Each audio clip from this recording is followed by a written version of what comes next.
Hello manga and anime lovers, I'm Branch, and today I'm going to be talking about Dandadan episode 11. Oh boy, this episode was a real ride, and it was fantastic. One of my favorite episodes so far, especially in the comedy front. Let me tell you, Jiji is something else. I did not know what to expect from him, and I still don't understand him at all, but he is a wild mess of a character, even more so than Ida was. And yet I feel like his story is going to have one of the biggest emotional, I guess climaxes of the entire story, because everything about him is 100% fake. There is nothing genuine in anything he does, except for the fact that he genuinely wants to act this. Like, you can tell that he's not putting on a front. I mean, yeah, he is. He's putting on a front because he wants to be that kind of person. And maybe I'm completely off base, but it looks almost like textbook, I guess, insecurity to me. Because while he does apologize to Momo for how he made fun of her and her granny back in the day, and that does go to show that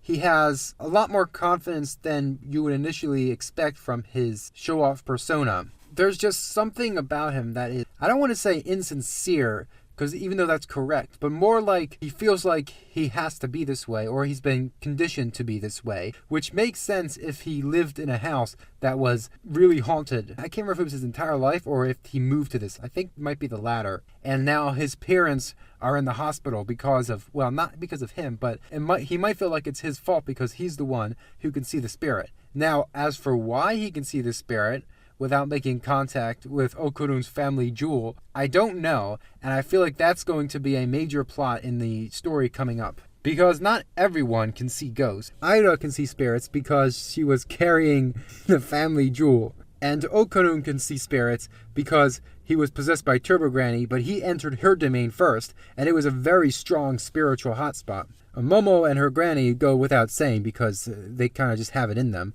But no one else can really seem to see spirits at all. And even Okurun's, turbo form, they can't really see. Because when he got mad at the guy in his class for wanting to get with Momo a couple episodes ago, they didn't seem to notice his transformation, just that he was a lot stronger. Whereas Jiji can see Okurun's transformation. Now that might just be because he was in a strong spiritual hotspot like Okurun, and it bled into him or whatever.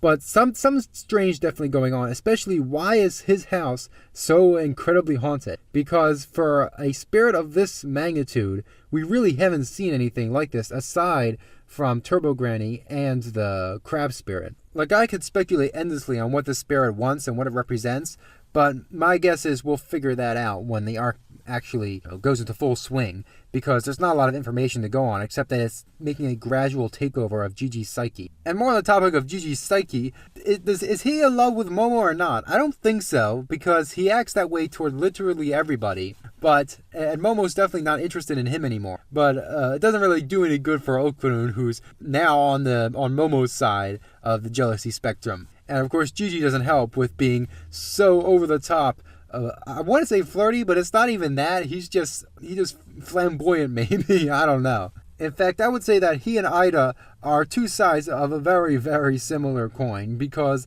they both charm everybody around them and want to be, I want to say popular, but Ida strives to be popular, whereas Jiji just strives to be liked by everybody. And I don't know his motivations for it yet, so we'll have to see. I really don't want to talk too much on him because I've said all that I can gather of this initial meeting. Although I do find it funny that Jiji doesn't think that Momo's granny is actually the granny. He thinks she's her aunt or something. Why can I not remember the granny's name? I don't know. Speaking of grannies, we didn't see Turbo Granny at all this episode. I just realized that now, and it's really sad because I like Turbo Granny a whole lot, but I'm sure we'll be seeing a whole bunch of her when we go to Jiji's house, which I'm sure is the next story arc. But on to the second half of this episode, which was by far one of the best, 10 minutes of Dandadan literally ever, as we chase after this moving, oh my gosh, what are they called? The anatomical statues, anatomical models, as he runs to find his long-lost lover in the trash heap. And I really don't have words aside from it was just glorious. The music, incredible. The animation, incredible. It was so funny. The voice acting for the dummy was so hilarious. And I recognize that voice actor. I just don't remember from where. I also don't believe that the dummy has one of Okurun's golden balls, because that would be way too easy for this side mission, I guess you could say. The main purpose, I would say, of this mission, unless he continues next time, which I wouldn't be opposed to, was to finally get Okurun to understand his feelings toward Momo. Because up until now, he has seen Momo as a really good friend and as basically his savior. But when the dummy is saying one of the cheesiest love confessions, or not even confessions, love speeches or whatever, impassioned talks to his lover ever, Okurun is just instantly overplaying it with his entire experience with Momo, and you could just see the light bulb go on inside of his head as he realizes his feelings for her. And while I don't think Momo has done the same yet, she was way more aware of herself than Okurun was. Now he will be ahead of her in this relationship, and I just find that so gosh darn good. That being said, that's really all I have to say on this episode for now. Next time is the final episode, which will probably end at a cliffhanger because there's still a second half of the season to come in the summer. So I hope to see you there. Bye.